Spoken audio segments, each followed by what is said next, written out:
Muy buenas tardes, tengan todos ustedes. Me da mucho gusto volvernos a encontrar en esta clase y en esta ocasión estamos empezando uno de los temas más interesantes. No quiere decir que los otros no hayan sido interesantes, pero que se acercan más a lo que es la realidad que van a ver ustedes en su vida profesional y que vamos a ver nosotros, digamos, en nuestra vida cotidiana.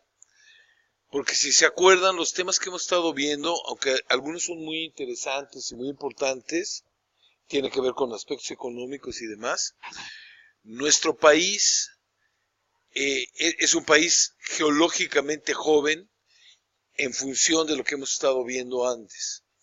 Entonces ahora ya en el campo o en muchos de los ejercicios, en muchos de los problemas que ustedes se van a enfrentar, ya van a empezar a tener elementos parecidos a lo que vamos a ver en las próximas clases. Aunque todavía el país no es muy rico en rocas paleozoicas, hoy estamos empezando el paleozoico y estamos haciendo una pequeña cambio, digamos, inversión, porque normalmente primero les habla el doctor Morán de los aspectos relacionados con la geósfera. Pero por algunos compromisos o algunas cosas que vamos a tener que el martes que entra, yo no voy a venir. Vamos a empezar en esta ocasión con la parte de la biosfera relacionadas con el Paleozoico inferior y esperemos que nos demos tiempo para incluir el Paleozoico medio. Entonces esta clase va a estar dividida en dos partes, ¿no?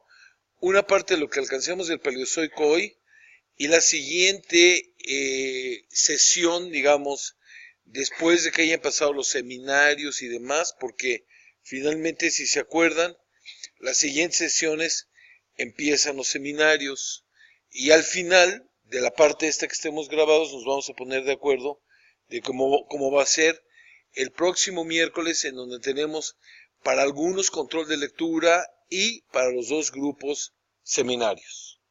Dicho lo cual, vamos a empezar a ver el Paleozoico inferior, que de acuerdo con su libro de texto, que es el Stanley, va a implicar el periodo cámbrico y el periodo ordovícico. Importantísimos desde varios puntos de vista.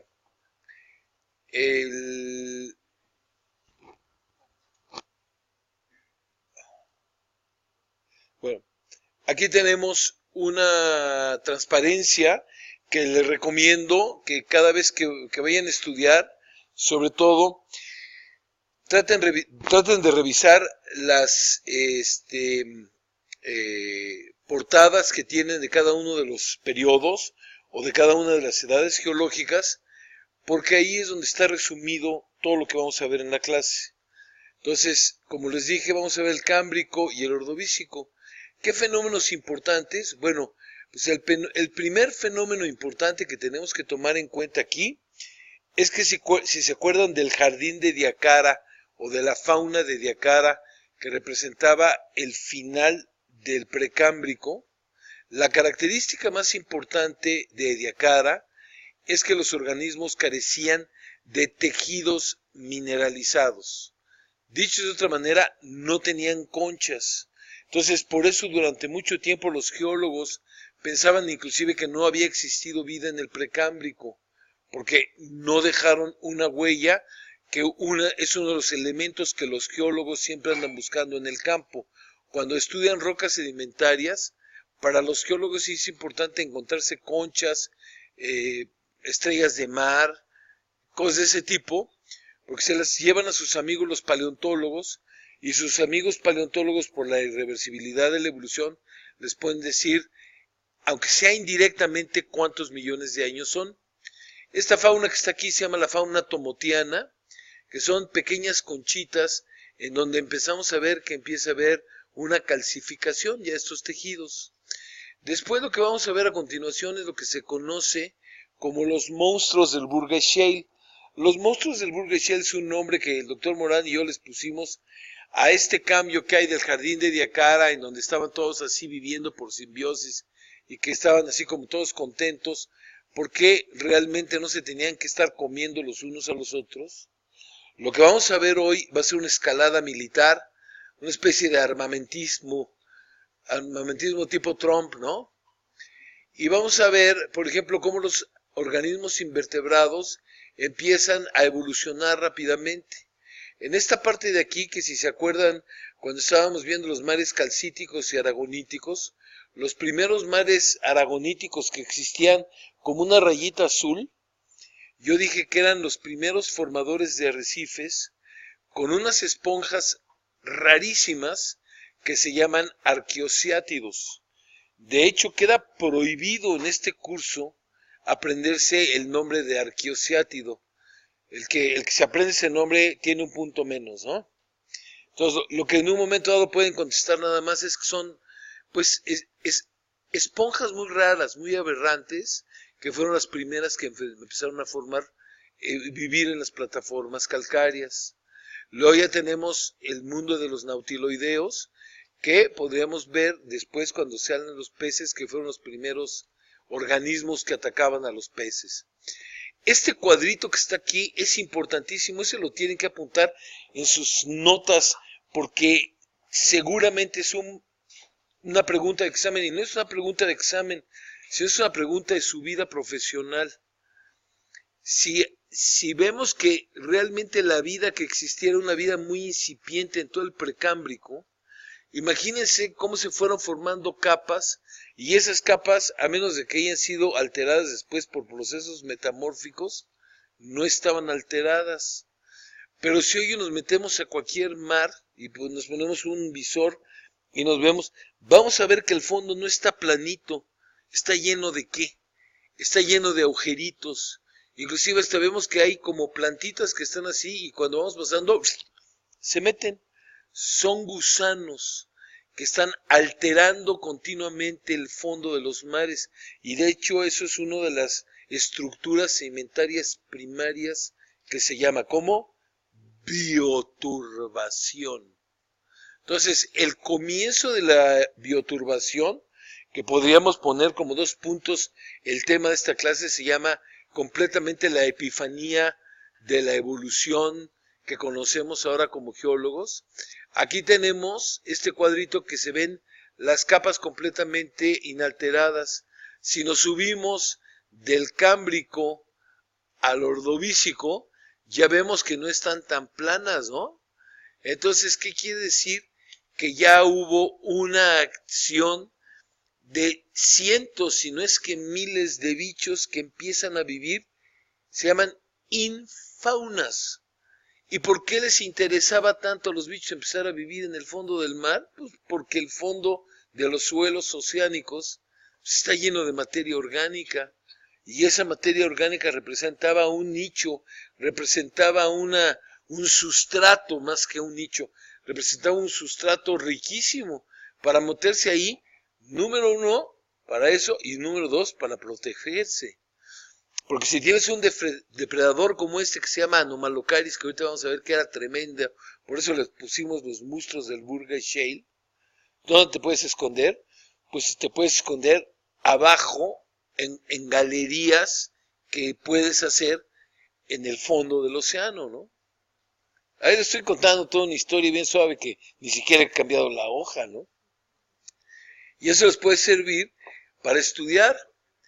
Y aquí tenemos estos que parecen huellas de trimedario, no es dromedario, sino trimedario, son las rayitas que están formando a los estromatolitos. Entonces, los estromatolitos tienen algo muy interesante. Este triángulo o esta área que está aquí está cubierta y representa abundancia. Entonces, la abundancia de los estromatolitos en el precámbrico, como lo vimos desde el principio de la vida, fue muy grande. No se me hace muy afortunada la caricatura, porque yo aquí le hubiera puesto, pues, rayitas, que me dijeran que va hasta abajo. Pero bueno, lo pusieron desde aquí, ¿no? Y aquí también algo muy importante, le debieron de haber puesto líneas punteadas que llegaran y que pasaran todavía el Paleozoico inferior. ¿Por qué? Porque los estromatolitos existen hasta nuestros tiempos, como lo vimos en la Cuatro Ciénegas, o en Shark Bay, o en San Quintín, o en Alchichica, o en un montón de lugares donde hoy van a poder ustedes apreciar a los estromatolitos. Claro que aquí lo están dando como algo para que nada más, en este caso, se circunscriba a estos dos periodos. Y luego también este abanico que se abre, es un abanico que se abre en donde está diciendo que el mundo de los invertebrados empieza ya a ser muy prominente, y realmente pues el resto de la historia de lo que vamos a ir contando en clase tiene que ir viendo como que esa historia, quiénes fueron los protagonistas, los meros de la película, luego cómo se extinguieron, y luego cómo hubo otros, y esa va a ser un poco la historia de la vida que va a ir acompañando a la historia del desarrollo de la corteza terrestre o en general del planeta, ¿no? Pero por eso les digo que hoy es interesante. Y este que parece una especie como de sartén invertido no es de teflón, sino, aunque ustedes no lo crean, son los primeros peces que existieron. Los primeros peces que existían parecían como tanques acorazados, y curiosamente por fuera estaban muy calcificados y por dentro no tenían huesos. Todo lo que tenían adentro eran como cartílagos. Y una cosa muy interesante es que aquí, como los ven, esta partecita de que desde aquí, que yo que tengo mala vista no veo mucho, pero ustedes sí lo pueden ver, son las boquitas. Tenían una boquita así, como si fueran así a dar un besito, pero nada más se podían quedar en la parte de poner boquita con boquita, porque si querían hacer así un beso francés, no podían, porque no tenían mandíbula. O sea, los primeros peces que existieron, los primeros vertebrados que existimos, no teníamos una mandíbula.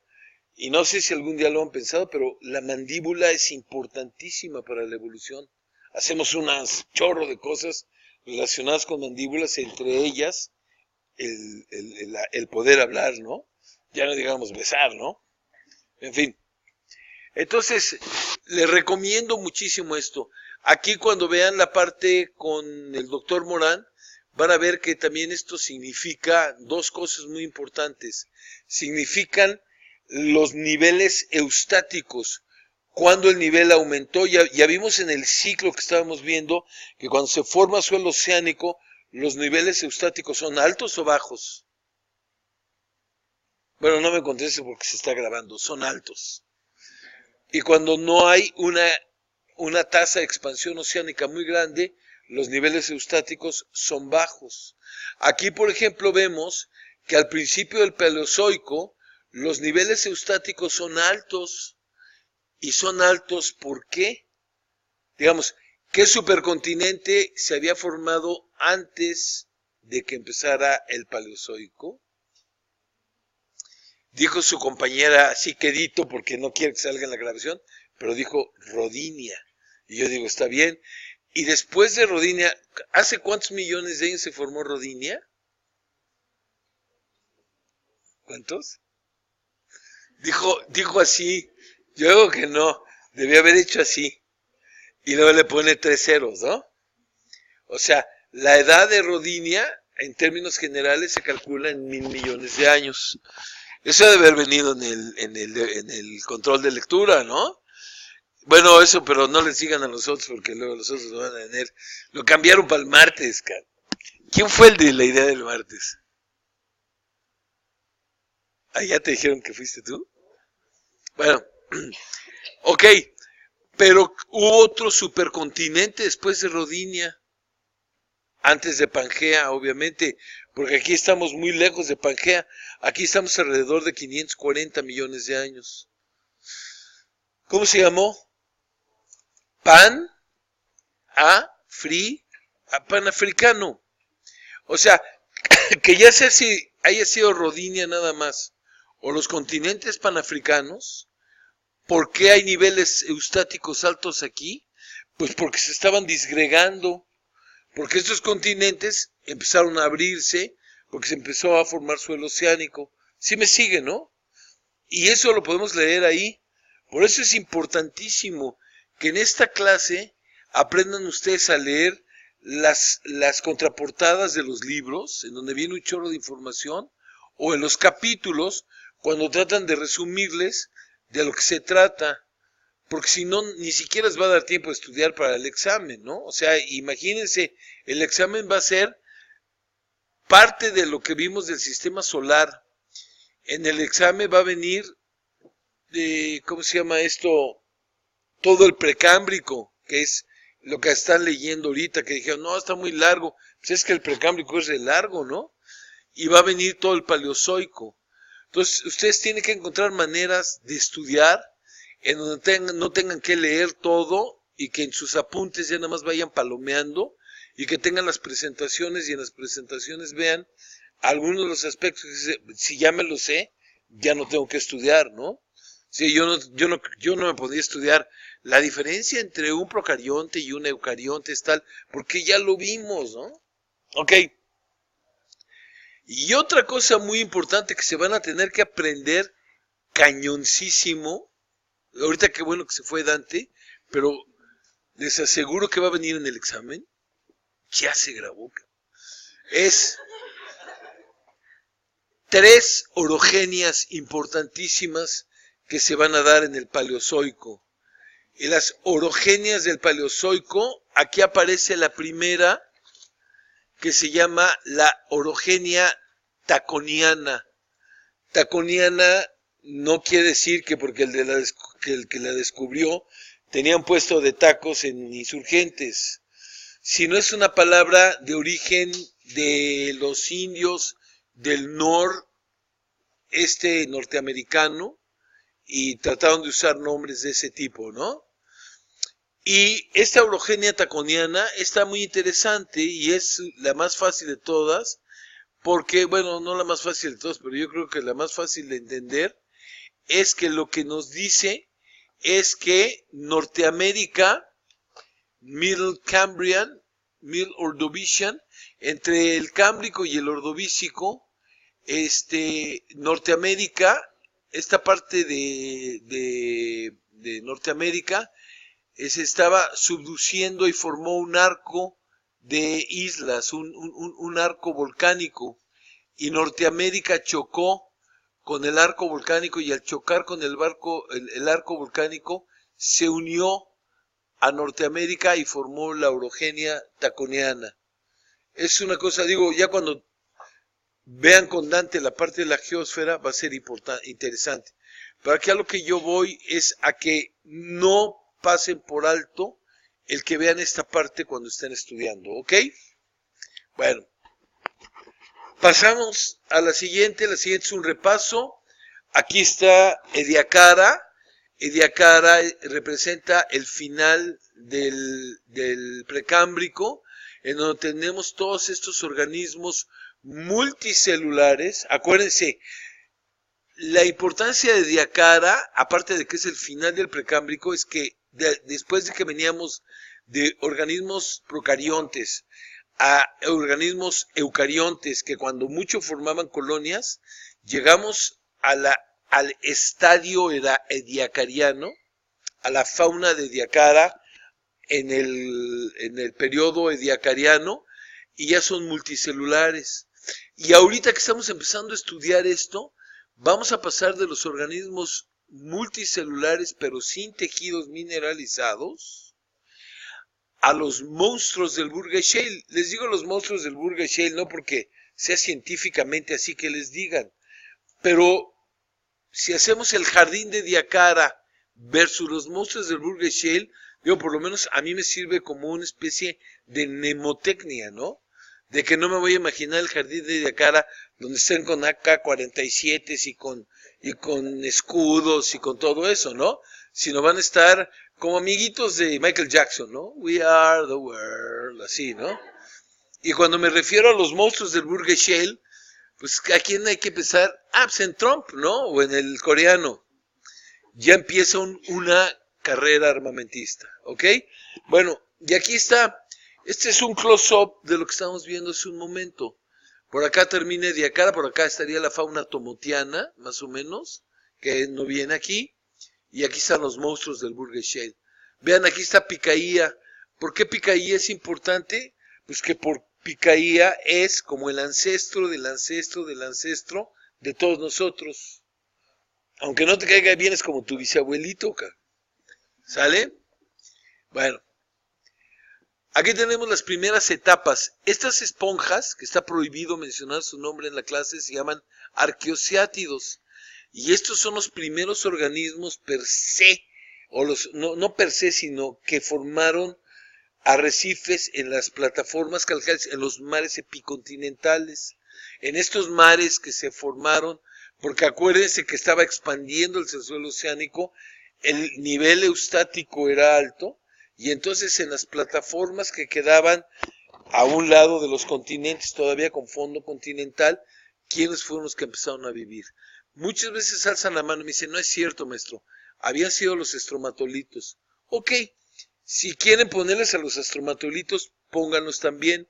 Nada más que acuérdense que los estromatolitos los construyen cianobacterias. Y las cianobacterias son como cosas muy simples, porque las cianobacterias ni siquiera tienen núcleos, son procariontes. Y aquí estos, aunque sean organismos muy primitivos, que son las esponjas, o un grupo muy parecido a las esponjas, son los arqueociátidos. Y estos eran los que estaban en la parte azul, ahorita los vamos a ver, ¿tú la cambiaste? No, pues no me boicotees, ¿no? Estos eran los que estaban, estos son los primeros que empezaron a formar verdaderos, no arrecifes, porque hay gente que no le gusta que le llamen arrecifes más que a los arrecifes de coral. Pero en esta clase vamos a estar hablando de arrecifes en el sensulato, en un sentido muy amplio, ¿no? Y si alguien tiene duda, alza la mano y dice, bueno, yo leí un libro que a esto les decían buqués, o les decían bioermas, ¿no? Lo que pasa es que también tratamos de no usar palabras que sean demasiado biológicas, porque luego se contaminan y les dan ganas de cambiarse de carrera, ¿no? Y hay otro tipo de organismos como los trilobites, ya empiezan aquí, y lo vamos a ir viendo con más detalle, ¿no? Aquí esta transparencia es muy interesante y como les decía, como que esta clase tiene un cierto carácter epifánico, ¿no? Porque ya si tomamos en cuenta todo lo que estuvo hablando el doctor de los cinturones de roca verde y de las primeras masas continentales que se forman y demás, y cómo poco a poco se va dando todo esto, pues ya podemos decir que los primeros continentes bien establecidos se forman en este momento en el Paleozoico inferior, y un buen ejemplo es Norteamérica ancestral, en donde podemos tener, de acuerdo con los colores, que tenemos la parte correspondiente a tierra, ¿no? O sea, tierra firme, que todavía no tiene plantas ni nada. Podemos tener este cinturón de detritus, que imagínense, si no hay vegetación ni nada, llueve y todo, y entonces continuamente se está erosionando todo lo que está en tierra firme y está formando toda una banda de rocas siliciclásticas ahí detríticas que están viniendo desde el continente. Luego la parte esta ya moradita son las rocas carbonatadas, que son las que nos van a interesar ahorita mucho, porque es el origen de las plataformas carbonatadas. Desde este momento en adelante no va a haber continente ni va a haber masa emergida que no tenga, o por lo menos en alguna de sus partes, una plataforma continental. En el caso de México tenemos una gran plataforma continental en el lado del este de México, en lo que es la planicie costera del Golfo, y tenemos una zona que no tiene mucha plataforma continental del lado del Pacífico, porque tenemos una trinchera que es donde se está metiendo, se está subduciendo la placa de cocos, ¿no? Pero aquí en este caso particular, vean qué interesante, ¿no? Tenemos todo esto que está aquí y luego tenemos ya las aguas que empiezan a hacer un talud continental seguramente y depósitos de aguas profundas que marcan la parte completamente morada. Pues resulta que en la parte morada de la parte central, en esta parte de aquí, está este letrerito que dice Burgess Shale. El Burgess Shale es una localidad que durante mucho tiempo ha sido internacionalmente famosa, y les voy a decir exactamente desde cuándo. Desde 1912, cuando un personaje extraordinariamente importante y relevante para la geología de Norteamérica, que se llamaba Charles Walcott, se iba de vacaciones con su familia a esa parte que no estaba en Estados Unidos, sino que estaba en Canadá. Pero pues cuando los canadienses eran medios todavía tipo mexicanones, ¿no? Que no cuidaban mucho sus terrenos y no les importaba tanto. Y entonces él encontró en este lugar, que es una zona que se llama Burgess, en esa parte de aquí, y empezó a encontrar unos fósiles maravillosos. Y desde 1912 hasta prácticamente los 60s, les voy a decir por qué los 60s, se pudieron llevar al Smithsoniano todos los fósiles que querían. A veces cuando se recogían, los metían en un tren y vámonos para Washington.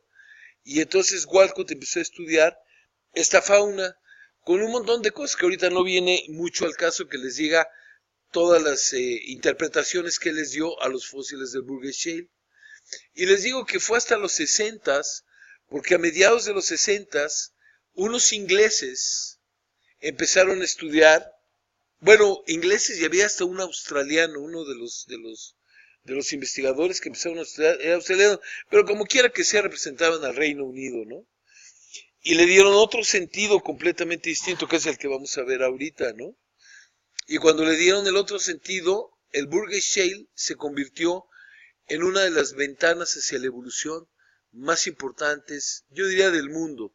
Hoy en día se han encontrado fósiles similares, un poquito más antiguos, en China y otros lugares, pero realmente el Burgess Shale sigue siendo uno de los íconos más importantes y por eso lo vemos nosotros. Y cuando digo los íconos más importantes, me refiero al cambio, que eso es lo que ustedes deben de apuntar en sus apuntes, porque viene en un examen, ¿no? ¿Qué es lo importante de Ediacara? Que los organismos ya son grandecitos, multicelulares, pero aguadones, no tienen tejidos mineralizados. ¿Qué es lo importante del Burgess Shale? Que ahora estos iban a tener ya conchas, ya van a tener partes mineralizadas y como vamos a ver al final de la clase, algo, pues no sé si sea más importante, pero es el hecho que en ese momento se fijan prácticamente todos los arquetipos de los phylums o fila o grupos taxonómicos que existen en la Tierra hoy en día. Bueno, que existieron porque muchos se extinguieron y hoy existen. ¿Qué quiere decir eso? 2 puntos. Que, ahora sí, como dijo el filósofo, no somos nada, sino no somos más que variaciones sobre un mismo tema. O sea que desde este momento que pasó hace como 542 millones de años, todos los animales que existimos en la Tierra ya, claro, unos más grandes, otros más chiquitos, unos más flacos, unos más feroces, otros menos, pero ya como que somos parte de lo mismo. Ya no ha habido como otro evento, invento diferente, incluyéndonos a nosotros, porque como les dije, Picaya, pues ya es como el abuelito de tu abuelito de tu abuelito, ¿no? ¿Sí lo ven o no? Digo, como que es tema de los biólogos, pero luego, a ver quién tiene amigos biólogos. Ok, la próxima vez que estén con ellos, pregúntenle eso. Oye, fíjate que estamos tomando una clase muy loca y nos dijeron algo que no entendimos. Les voy a decir qué, ¿no? O sea, ¿cuáles son los hitos más importantes en la evolución de la vida? Punto. Y que sus amigos biólogos se lo contesten. Si se los contestan, pues les van a tener que contestar. 1, pues es el origen de la vida. Ya lo vimos. 2, el paso de procariontes a eucariontes, que tuvo que haber tenido mucho que ver. 3, el origen de los metasuarios, porque si no hubiéramos llegado a esa complejidad, pues no sé qué estaríamos haciendo, porque estaríamos con Michael Jackson cantando, ¿no? We are the world. Y 4, la evolución o la estructura de los arquetipos. Tienen un nombre especial en biología que les dicen apúntenlo sus anuncios, pero nomás para ganarse una chela o algo, ¿no? Bauplanes, así como suena, ya habías oído hablar de eso, ¿no? O sea, ¿les hablaron de eso en biodiversidad? Ah, bueno, está bien, ¿no? Que maestro chido, ¿no? Los bauplanes, que después fue lo que se desarrolló todo lo demás, ¿ok? Lo cual a mí se me hace muy bueno, muy interesante, porque ese es el tipo de reflexión que tenemos que hacer de este tipo de clases o estudios. Bueno, ahí les van los bauplanes. Este no estaba dentro de los bauplanes que siguieron después, ¿no? Estas fotos, y quiere decir plan de construcción, y que quiere decir que ya una vez que tenemos el bauplan, somos variaciones sobre un mismo tema, ¿no? O sea, aunque después podamos, no sé, comunicarnos con Stephen Hawking o algo así, pero pues el bauplan inicial, venimos de allá, ¿no? Ok, bueno, lo que vamos a ver va a ser una especie de bestiario súper chido de los monstruos del Burgess Shale. Conste, algunos de ellos no dejaron descendencia, lo cual también es muy interesante, porque quiere decir que la naturaleza es tan caprichosa o tan maravillosa que hace experimentos. De pronto se avienta así algún animal como este, que no sabemos si va para acá o va para allá, y pero existe y dejó su huella en el registro fósil. Y por eso el Burgess Shale ha sido tan importante, porque nos dejó una ventana a donde pudimos ver esto, que en el caso de los investigadores ingleses, bueno, y fíjense que no son ingleses, Briggs es irlandés, Conrad Morris es australiano, y creo que el otro cuate sí es inglés, ¿no? Whittington. Pero no importa, ¿no? Son güeritos. Bueno, entonces tenemos que está aquí, que se llama Alucigenia. El nombre no es así que yo lo estoy inventando, ¿no? Sino su género, el género científico que le pusieron es Alucigenia, porque no han sabido así muy bien si caminaba como está aquí dibujado, es una reconstrucción, o caminaba con las partes de arriba, o las partes de arriba eran espinas que le sirvieran para defenderse. ¿Ok? Ya es mucho más fácil de reconocer, porque probablemente Waptia era uno de los primeros camarones. ¿Y por qué? Porque los artrópodos están formados por segmentos. Entonces podemos ver aquí muy claramente que tiene 1, 2, 3, 4, 5, 6 segmentos. La colita esta, sí, ¿alguna vez han comido camarones? ¿No? Pues tienen su colita así, ¿no? Que así cuando están bien frititos sabe rica, ¿no? Se la cola de los camarones. Entonces, probablemente Waptia sí tenga alguna relación, obviamente con los artrópodos, y dentro de los artrópodos hasta con los crustáceos. O sea, estos bauplanes los estamos viendo ya algunos bastante bien definidos, con bastantes posibilidades de que siguieran, y otros no, porque eran muy raros, ¿no? Como a quién le gusta que se parezca. ¿A quién? ¿A una langosta? Pues yo diría, ¿a poco has visto una langosta con 5 ojos? ¿No? Opavinia está difícil. Ahora, obviamente no se preocupen, no crean que van a hacer examen de que, a ver, descríbeme Opavinia y demás. No, yo lo que quiero es la gran película, la gran imagen de todo esto, es que lo que yo les estoy enseñando ya son bichos que tienen partes mineralizadas, que tienen sentidos. Imagínense el sentido de la vista. Aquí también estamos hablando de que el inicio del Burgess Shale no solamente es el inicio de los tejidos mineralizados, sino también el tejido de los sentidos, ¿no? Ahora, imagínense para qué le servirían 5 ojos. ¿Para qué servirían 5 ojos? Para ver a tus compañeras, ¿no? Que sí están bien guapas las de junto, ¿no? Dice, bueno, dice compañero, para ver a todos lados, ¿no? Esa fue la pregunta. Pero yo diría, ¿para qué te interesa ver a todos lados? Aparte de ver a tus compañeras. ¿Para ver a quién? ¿Cuidarte de quién? Cuidarte de los depredadores. O sea, los sentidos, y aquí tenemos otros sentidos. Lo más probable es que esta probosis que tuviera aquí, tuviera células o algún tipo de estructuras que fueran capaces de detectar, así un poco como le hacen sus compañeros geofísicos con sus aparatos de electromagnetismo, ¿no?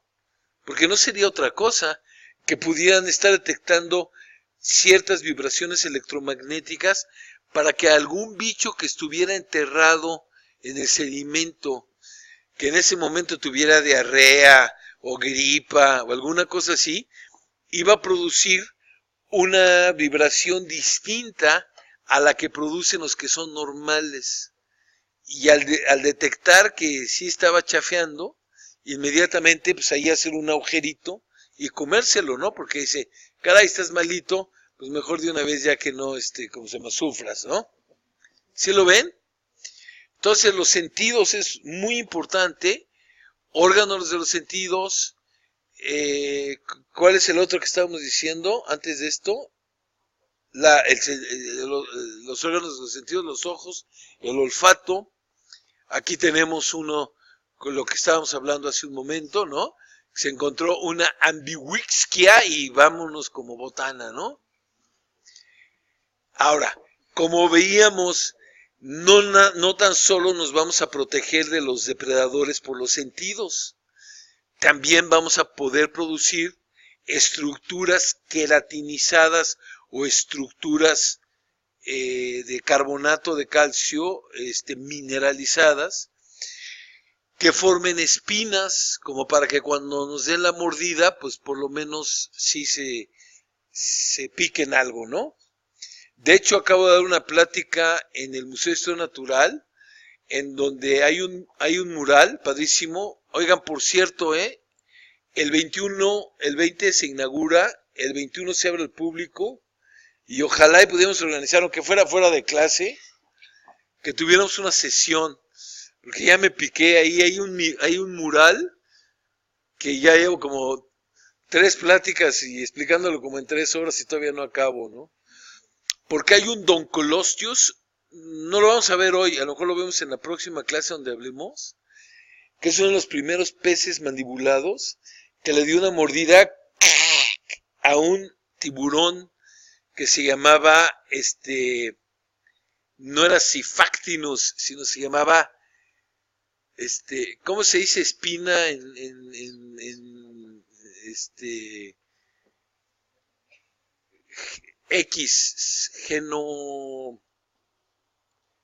bueno, un tiburón que tenía una espina en la cabeza, se llamaba, ¿cómo se llaman los tiburones con espinas?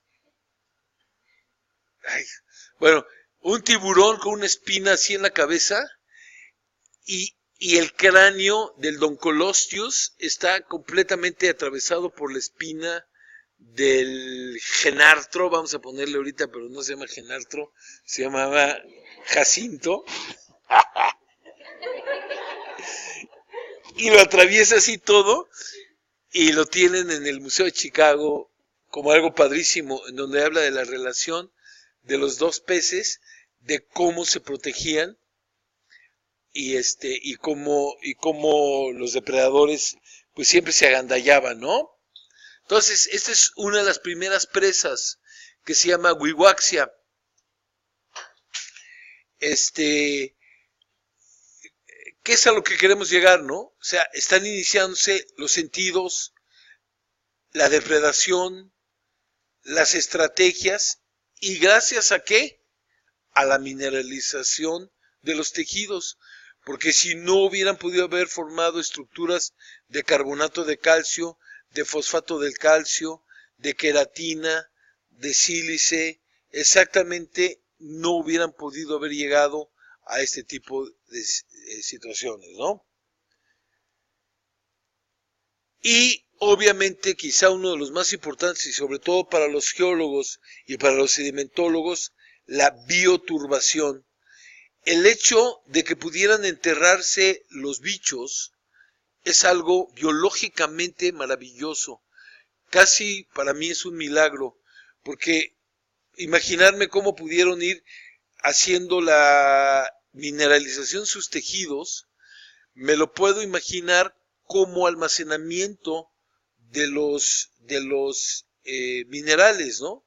Se das de cuenta que para que se lleve a cabo el metabolismo necesitas hierro, necesitas fósforo, necesitas calcio, necesitas todo lo que vimos en los ciclos. O sea, todo lo que estábamos viendo en los ciclos, nitrógeno y todas esas cosas, en un momento dado tú puedes estar viviendo en lugares en donde el suministro de estos elementos no es tan fácil. Entonces lo que tú puedes hacer es que tú te pasas un tiempo del verano o del año en lugares en donde te estás nutriendo de esos elementos, y esos elementos tu cuerpo los está asimilando y los está almacenando. Y llegas a un momento que los almacenas tanto, ¿no? Como en el caso de algunas personas, que entonces a lo mejor tu cuerpo ya te dice, no, pues ya no los almacen, no los tengas, sino los convierto en glicógeno o los convierto en este tipo de cosas. Y cuando llega un momento en donde vives en lugares en donde es más fácil por el alimento y por las condiciones, o los mismos animales de los que te estás viviendo que tienen esos nutrientes, entonces ya no los tienes que almacenar y tu cuerpo los empieza a convertir en elementos de protección, en elementos de sostén, en elementos de cubierta, ¿no? ¿Sí lo ven? O sea, como que la historia es un poco, para mí, interesante y fácil de asimilar de cómo pudo haber pasado. De pasar de tejidos blandos a tejidos mineralizados. Ah, bueno, y en este caso decía yo que es un milagro, porque imagínense a un gusanito, ¿no? Imagínense un gusanito cualquiera, ¿no? Que camina una oruga y que va haciendo así, ¿no? Y que se puede mover. O sea, poderse mover así, pues más o menos está fácil. Pero ahora imagínate que eres un gusano y te dicen te tienes que enterrar, y te tienes que enterrar lo suficientemente profundo para que entonces te puedas salvar. Ahorita van a conocer al depredador, ¿no? Al coco, al monstruo máximo, ¿no? Entonces, ¿cómo te vas a poder enterrar si embrionariamente nada más estás compuesto de piel, una capita de músculo, y luego ya otra capita de músculo y otra de piel? Y lo único que puedes es hacerte así. Entonces, tienes que tener una estructura interna donde tengas una cavidad del cuerpo, donde tengas una musculatura que lo permita hacer, y donde tengas más de 3 o 4 capas, no nada más epidermis, sino músculo, celoma y todo este tipo de cosas. Entonces, biológicamente esto para las personas que estudian biología, los zoólogos y demás, también para sus amigos biólogos, hagan una pregunta: oye, nos están hablando en clase que hace 540 millones de años los organismos fueron capaces de enterrarse dentro y hacer galerías, lo cual a los geólogos es muy importante porque cuando encuentras elementos de bioturbación, pues tú al estar cartografiando, eso era el piso del océano. Tú, ¿me entiendes? Si ahorita está así o está inclinado y todo, tú puedes ver que tectónicamente eso ha sido alterado porque originalmente tuvo que haber sido horizontal. Es una característica sedimentaria primordial, ¿no? Pero así como pregunta a los biólogos, oye, ¿cómo le hicieron? O sea, si eran bien simples los bichos que había hace 540 y tantos millones de años, apenas acababan de pasar como 50 o 60 millones de años en donde todos eran de tejidos blandos, ¿no? Entonces ya que su amigo el biólogo les explique las capas germinativas y el pseudoceloma y todo ese tipo de cosas, a ver si se lo sabe, ¿no? Porque, digo, yo pienso, ¿no? Cuando yo estudié biología, puta, los maestros no tenían ni la menor idea de eso y nada más te hacían aprenderte de memoria. No sé si a ti te pasó, Alina, ¿no?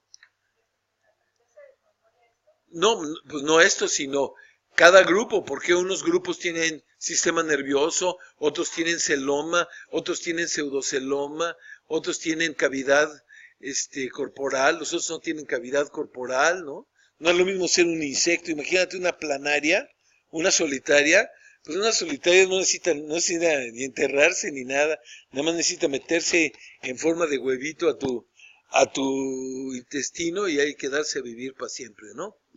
Bueno, aquí está lo que estábamos hablando. Este es un... Ay, siempre me equivoco. Este es el cámbrico inferior. ¿Tiene bioturbación? Casi no. Este es el ordovícico, en donde ya la bioturbación es más marcada. Y el upper ordovician, creo que me está haciendo un truco el... A ver. Aquí está. Es que ya... Y el upper ordovician, que ya es completamente un verdadero chicharrón, ¿no? Como dice el filósofo. Ahora, la idea es igual que las lombrices de tierra, ¿no? En el piso podemos decir que las lombrices de tierra están haciendo exactamente lo mismo que hace más de 500 millones de años estaban haciendo esto. Esta es una fotografía real de lutitas laminadas sin evidencia de bioturbación de 1300 millones de años, todavía del precámbrico, en Montana, ¿no? Entonces es obvio, ya esto, que si lo comparamos con esto, prácticamente es lo mismo. Y aquí surge una pregunta, así nada más la dejo así. Hoy, ya no en el precámbrico, ¿podríamos encontrar algo así en un afloramiento que ustedes estudiaran?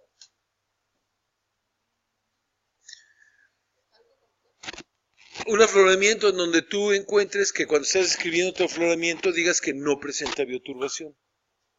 Así como esto. A un núcleo, sí, claro, un núcleo de un lago o algún núcleo que saquen de algún pozo, una cosa así. Aquí hay como que hay un consenso, están diciendo así. ¿Dijeron que sí?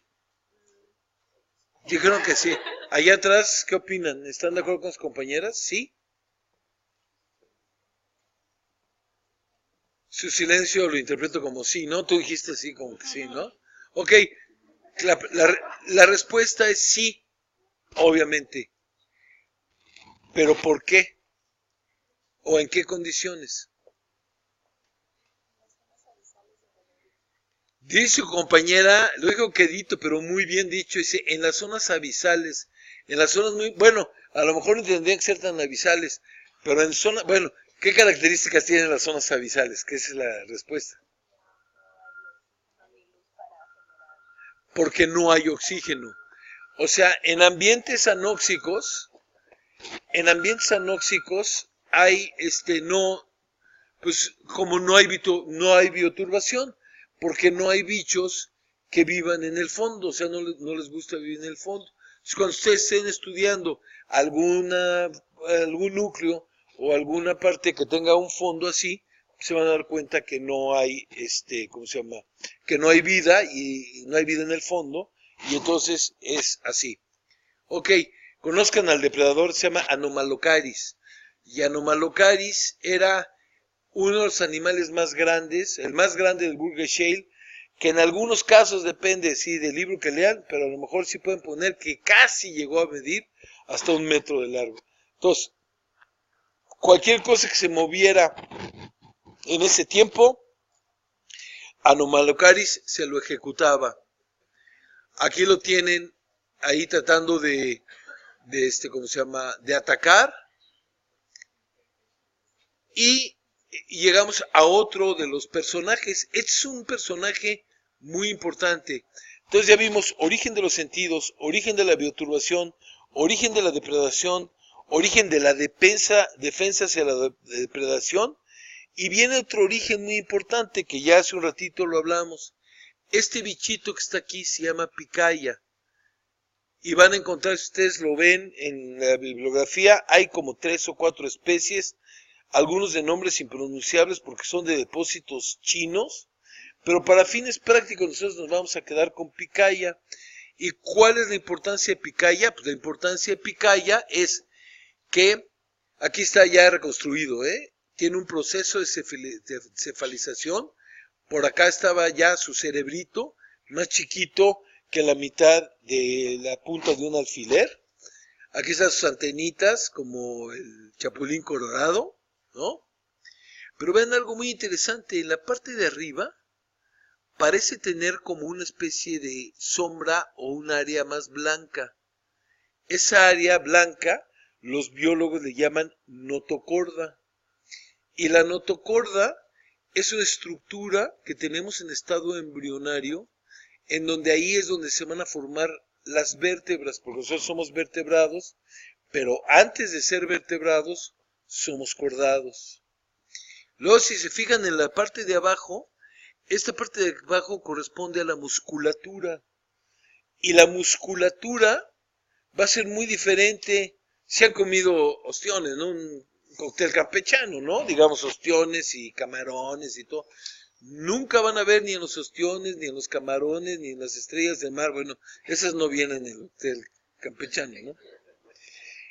Que los músculos tengan ese arreglo. Pero en cambio, ¿han comido salmón? El salmón van a ver que tiene así sus rayitas, que están bien ricas. O ya no salmón, sino una trucha de esos arcoíris, ¿no? Puede ser.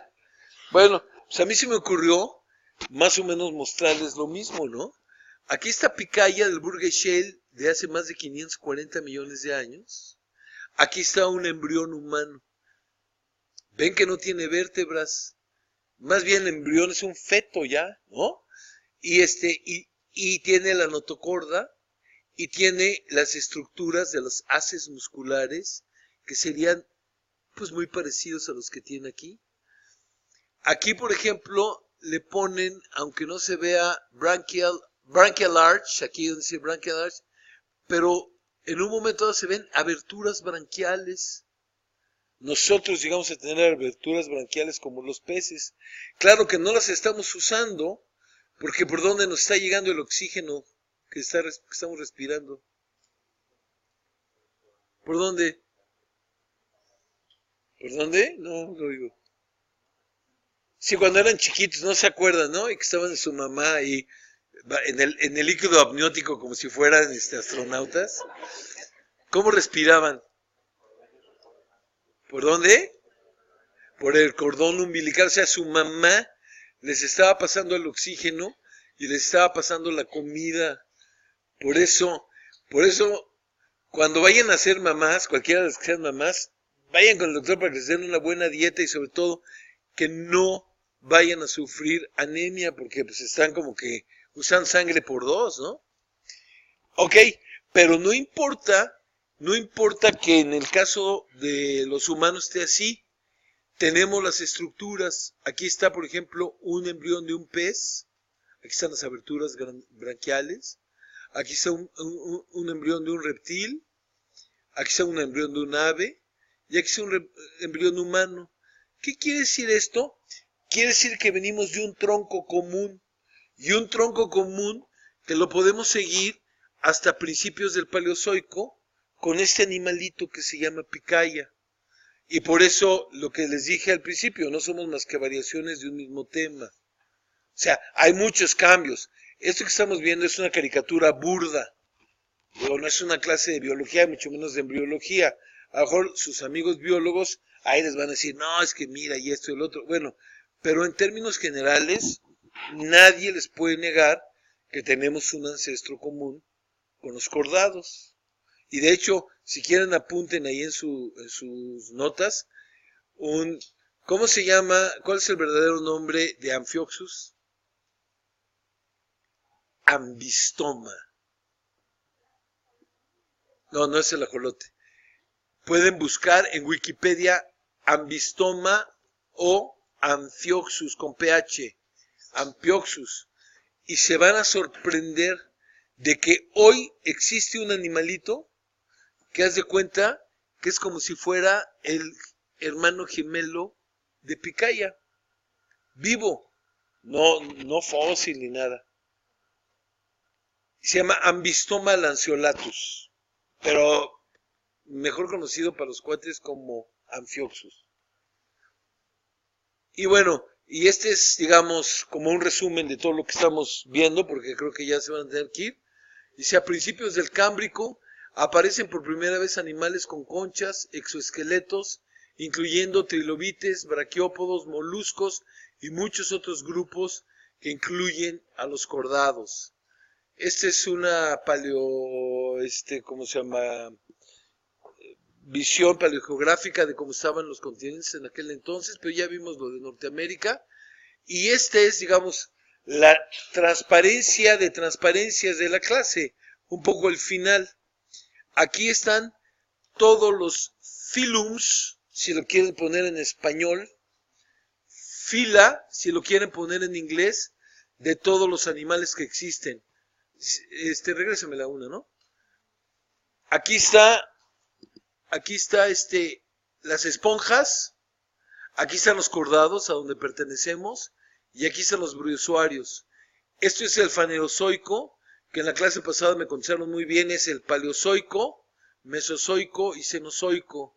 Aquí está el precámbrico. Van a ver que todos los orígenes o todas las líneas llegan hasta el paleozoico. ¿Qué quiere decir? Que todos los bauplanes o todos los arqueotipos ya estaban presentes en aquel entonces. Es una pregunta de examen, no se pueden ir de esta clase sin que sepan eso, que a principios del Paleozoico o a mediados del Paleozoico, todos los animales que existen hoy, sus ancestros de sus ancestros de sus ancestros, ya existían, incluyendo a los briozoarios, que hasta hace poco tiempo, y precisamente los encontraron en Sonora, se resumen, se van hasta finales del Precámbrico y principios del Paleozoico. Ahora, muchos de los que están aquí, pues fueron los que se quedaron en el camino. Por ejemplo, Anomalocaris era como el Trump de su tiempo, ¿no? Pero después de 20 años después de Trump nadie se va a acordar de él porque va a quedar en el olvido y no va a dejar una descendencia política de lo que está haciendo, ¿no? En cambio, si ven grupos tan importantes como los equinodermos, imagínense, hasta la fecha, estrellas de mar y todo lo que ustedes quieran, los cordados, desde el animalito como Amphioxus que ustedes van a buscar en internet, hasta la fecha con el hombre, y así podemos ver esto. Esto es una cosa muy interesante, a lo mejor no tanto para ustedes, lo que ustedes tienen que saber nada más es eso, ¿no? ¿Alguien tiene el tema del Burger Shale? Bueno, esto es así como el tip número 1 de tu presentación, ¿no? Porque ahí es donde se ve reflejado todo eso. Bueno, y ya nada más para despedirme, la pregunta es, ¿cómo creen que es la evolución? La evolución es a partir de un tronco así, y luego cómo se van abriendo y se van formando. Hagan en cuenta que aquí están el LUCA, el Last Common Ancestor, y aquí están las jirafas y las orquídeas y demás, o ustedes ven la evolución más como un arbusto que desde muy al principio se pobló como está, y que poco a poco han ido surgiendo los diferentes elementos. Esto también es una pregunta muy interesante de tipo conceptual, que no importa que ustedes sean geos, y también se le pueden echar la pelotita a sus amigos biólogos. ¿Quién vota por este esquema? ¿Sí? Pero la mayoría no. ¿Y quién vota por este esquema? ¿Te ganó la mayoría? Claro, el esquema de lo que estamos hablando es que si estamos tomando en cuenta el inicio del Precámbrico, del Paleozoico, perdón, hace más de 500 millones de años, y ya tenemos a todos los grupos que están, representados. Lo único que va pasando es que unos se van quedando. Quizá aquí lo que les faltó es que debieron haber puesto estos como 3 o 4 veces más para que coincidiera con nosotros, pero son tomados de distintos libros, así es que por eso no se pusieron de acuerdo. Pero esa es una idea muy interesante, que intuitivamente es mucho más fácil que pensemos que sea esto. Digamos, los maestros de secundaria seguramente todos contestarían eso, porque ya tienen que tener eso. Bueno, los que se tengan que ir, váyanse, pero ya no van a conocer a John Walcott, que es el cuate que hizo esto.